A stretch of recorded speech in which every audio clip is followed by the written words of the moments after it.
The reasoning is interesting. Any mutation in the genetic code itself, as opposed to mutations in the genes that it encodes, would have an instantly catastrophic effect, not just in one place, but throughout the whole organism. If any word in the 64-word dictionary changed its meaning so that it came to specify a different amino acid, just about every protein in the body would instantaneously change, probably in many places along its length. Unlike an ordinary mutation, which might, say, slightly lengthen a leg, shorten a wing, or darken an eye, a change in the genetic code would change everything at once, all over the body. And this would threaten disaster. Various theorists have come up with ingenious suggestions for special ways in which the genetic code might evolve, ways in which, to quote one of their papers, the frozen accident might be thawed. Interesting, I think it's all but certain that every living creature whose genetic code has been looked at is descended from one common ancestor. No matter how elaborate and different the high-level programs that underlie the various life forms, all are at bottom written in the same machine language. Of course, we can't rule out the possibility that other machine languages may have arisen in yet other creatures which are now extinct, equivalent to my hair and scale. And the physicist Paul Davies has made the reasonable point that we haven't actually looked very hard to see if there are any Aeroscarios. It doesn't use the word, of course. Any that are not extinct but still lurking in some extreme redoubt of our planet. He admits that it's not very likely, but argues, rather along the lines of the man who searches for his keys under a street lamp rather than where he lost them, that it's a lot easier and cheaper to look thoroughly on our planet than to travel to other planets and look there.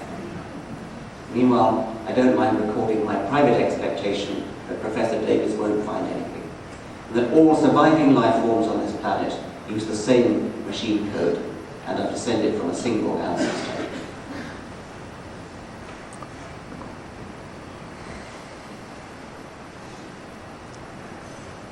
I'm going to leave out the bit about the planet has gone cycling on according to the fixed law of gravity, because I want to leave time for questions. Whilst this planet has gone cycling on according to the fixed law of gravity, cycling on means going around the sun, and of course it is vitally important for life that the planet on which it lives should be in orbit around a star for a source of energy. If the planet were not in orbit around a star, life would be completely impossible. The only alternative to orbiting a star is hurtling through the void, dark, close to absolute zero temperature, alone and far from the source of energy that enables life to trickle upstream, temporally and locally, against the thermodynamic torrent. Darwin's use of cycling on according to the fixed law of gravity is more than just a poetic device to express the relentless and unimaginably extended passage of time. Being in orbit around a star is the only way a body can remain a relatively fixed distance away from a source of energy. Why is it so important? Well, the laws of thermodynamics state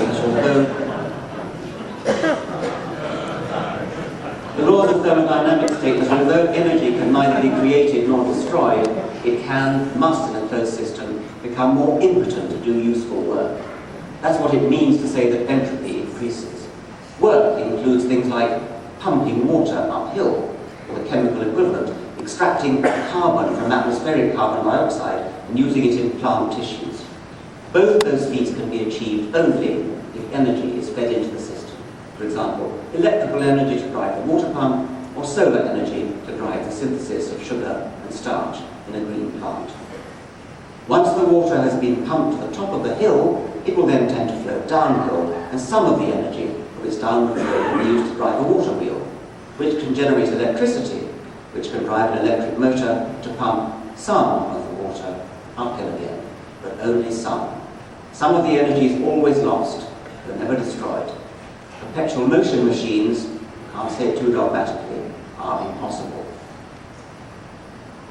In life's chemistry, the carbon extracted from the air by sun-driven uphill chemical reactions in plants can be burned to release some of the energy.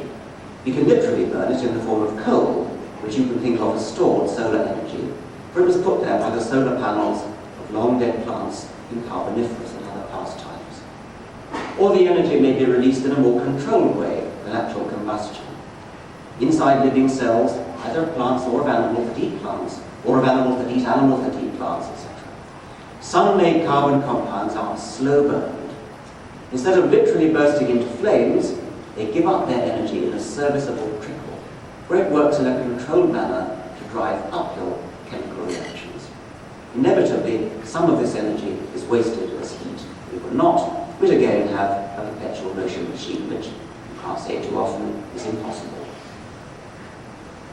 Almost all the energy in the universe is steadily being degraded from forms that are capable of doing work to forms that are incapable of doing work. There's a levelling off, a mixing up, until eventually the entire universe will settle into a uniform, uneventful heat death. But while the universe as a whole is hurtling downhill towards its inevitable heat death, there is scope for small quantities of energy to drive little local systems in the opposite direction. Water from the sea is lifted into the air as clouds, which later deposit their water on mountain tops, from which it runs downhill in streams and rivers, which can drive water wheels or electric power stations.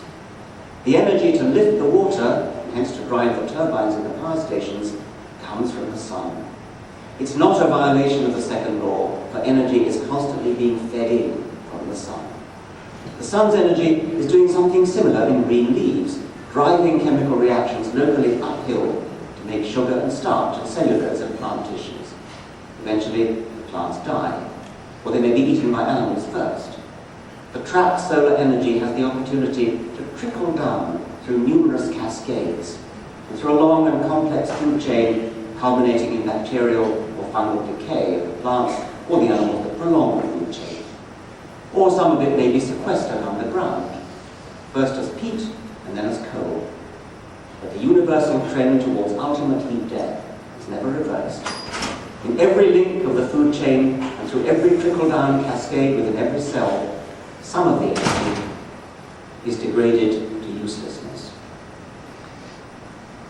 Perpetual motion machines are, all right, that's enough repetition. I won't apologize for quoting, as I've done in at least one previous book, a marvelous saying of Sir Arthur Eddington on the subject. If someone points out to you that your pet theory of the universe is in disagreement with Maxwell's equations, then so much the worse for Maxwell's equations. If it is found to be contradicted by observation, well, these experimentalists do bungle things sometimes. But if your theory is found to be against the second law of thermodynamics, I can give you no hope. There is nothing for it but to collapse in deepest humiliation.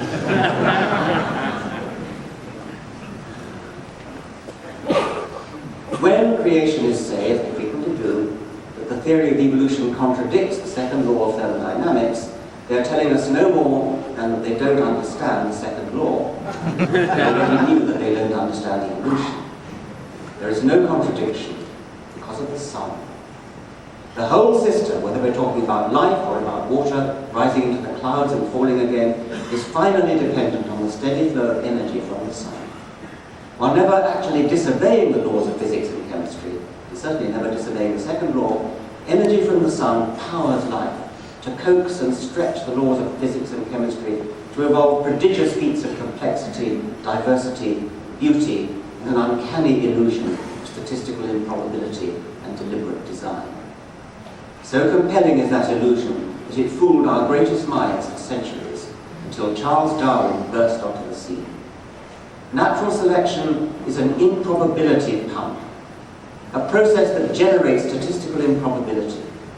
It systematically seizes the minority of random changes that have what it takes to survive and accumulates them, step by tiny step, over unimaginable timescales, until evolution eventually climbs mountains of improbability and diversity, peaks whose height and range seem to know no limit, the metaphorical mountain that I've called Mountain Probable.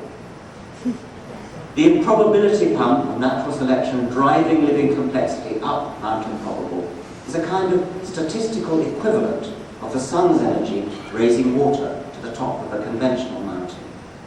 Life evolves greater complexity only because natural selection drives it locally away from the statistically probable towards the improbable.